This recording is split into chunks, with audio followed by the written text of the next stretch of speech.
Trump promised retribution. How far will he go? Donald Trump swept back into the White House this year promising, among other things, retribution against his perceived enemies. 9 months later, the unprecedented scope of that pledge, or threat, is fully taking shape. He has vocally encouraged his attorney general to target political opponents.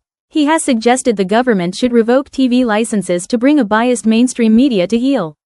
He has targeted law firms he sees as adversaries, pulling government security clearances and contracts. Trump's moves have been conducted with the kind of open zeal, brazenness, his critics say, that might belie how dramatic and norm-shattering they are. His demand a week ago that the Justice Department prosecute a handful of named political opponents, for instance, is the kind of thing that, when it was discussed in private and revealed in Oval Office recordings a half-century ago, prompted a bipartisan outcry that led to Richard Nixon's resignation as president. Now it is just a blip in the weekly news cycle, and the pace at which Trump is expanding presidential authority in order to impose his will is, if anything, accelerating. On Thursday, Trump signed an order on domestic terrorism and political violence, saying it would be used to investigate wealthy people who fund professional anarchists and agitators. He suggested liberal billionaires George Soros and LinkedIn founder Reid Hoffman could be among them. Then hours later, Trump's Justice Department announced it had indicted James Comey, the former FBI director and Trump critic whom the president had said was guilty as hell days earlier. Trump has justified a looming crackdown on left-wing groups by pointing to 2 recent and shocking acts of violence.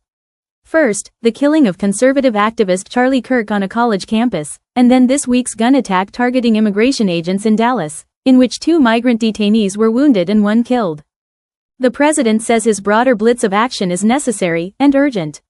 The investigations of political opponents, he says, are about targeting lawbreakers and members of the deep state who undermined his first presidential term. The mainstream media, in the view of his MAGA coalition, should be held to account over alleged bias and fake news.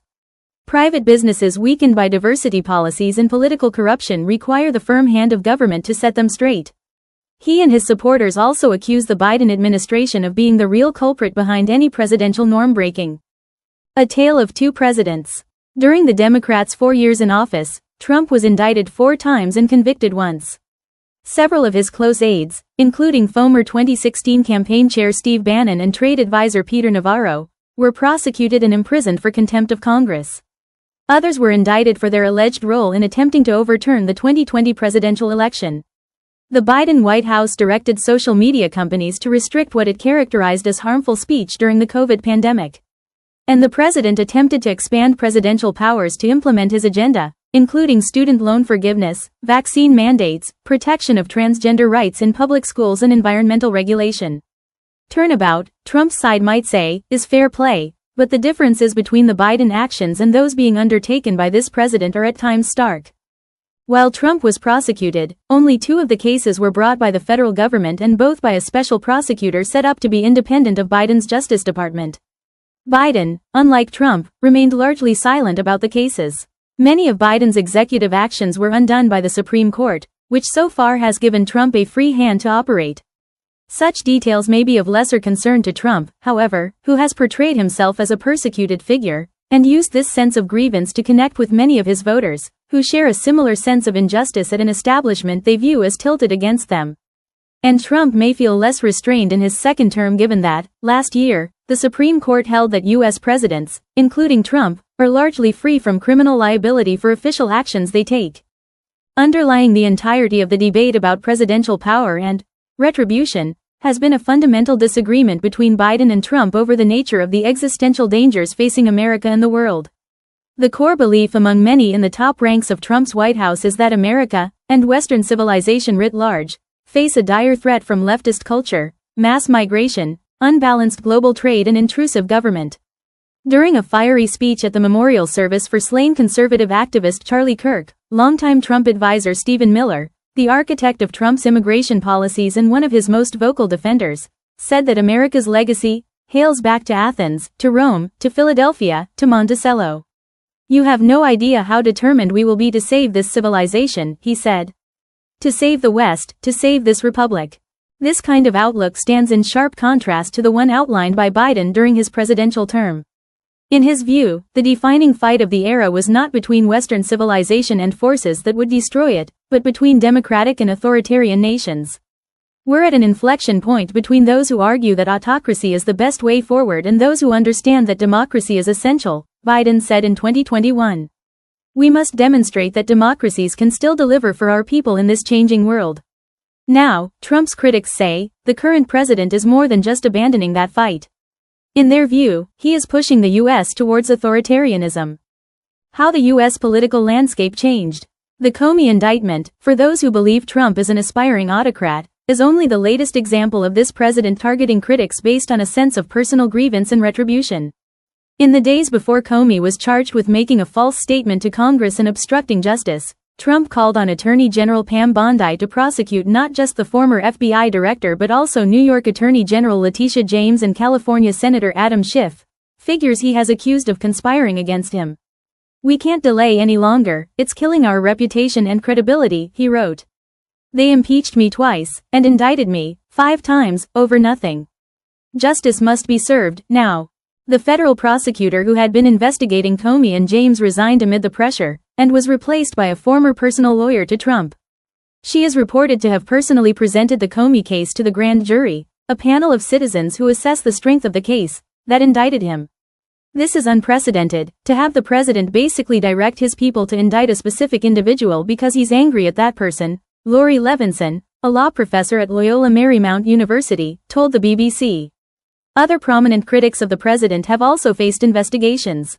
In August, federal agents raided the home and office of John Bolton, a former Trump national security advisor turned sharp critic, as part of an inquiry into his handling of classified documents.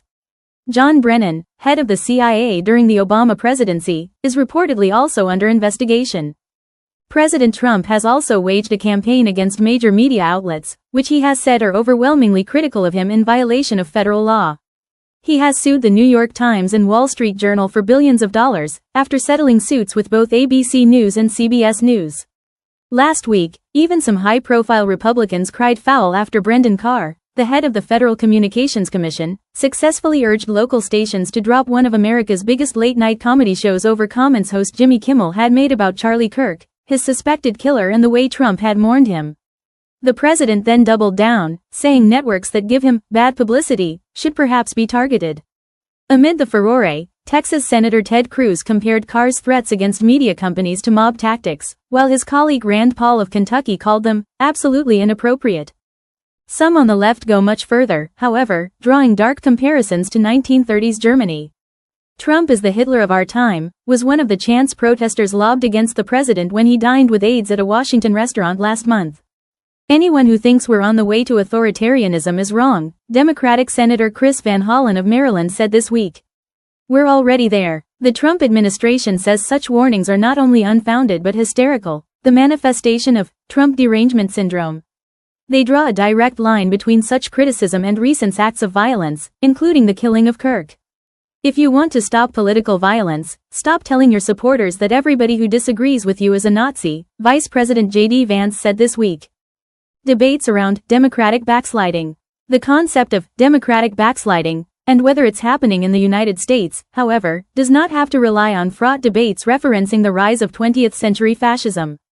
The Varieties of Democracy Institute, based at the University of Gothenburg in Sweden, conducts an annual survey of the state of government around the globe.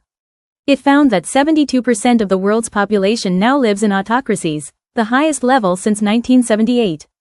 In 2024, 45 countries were moving toward more autocratic government across the globe, including in places like Hungary, Turkey, Mexico, Greece and Ghana. In these nations, the patterns were similar: erosions in freedom of speech, open elections, the rule of law, judicial independence, civil society and academic freedom. Governments expanded their power over institutions and individuals. It didn't happen in the same order or at the same speed, but in the end the destination was the same. According to the Institute, the U.S. has been demonstrating similar, concerning trends they say are moving at a pace unprecedented in modern American history. The expansion of executive power, undermining of Congress's power of the purse, offensives on independent and countervailing institutions and the media, as well as purging and dismantling of state institutions, classic strategies of autocratizers, seem to be in action, its latest report, released in March, found. The enabling silence among critics fearful of retributions is already prevalent. I am your retribution. At a March 2023 rally in Waco, Texas, Trump was beginning to find his footing in his bid to win back the White House. A week earlier, he had publicly speculated that he was on the verge of being indicted in New York for fraud over hush money payments to former porn star Stormy Daniels before the 2016 election. Those charges, for which Trump would ultimately be convicted, were filed 5 days later. On that sweltering afternoon before a crowd of around 15,000 loyal supporters, however, Trump delivered a series of promises. I am your warrior, he said. I am your justice. And, for those who have been wronged and betrayed, I am your retribution. The concept of retribution became a common theme for Trump on the campaign trail for the next year and a half. Sometimes he would say, success would be his retribution. Other times, such as in a series of interviews following his May 2024 felony conviction, he was more blunt. He told television psychologist Dr. Phil that, sometimes revenge can be justified, and, revenge does take time. And in answering a question about retribution posed by Fox News' Sean Hannity, he said that he had every right to go after Democrats, based on what they have done. On Friday, Trump said the indictment of Comey was about justice, not about revenge, but added that he expected others would follow.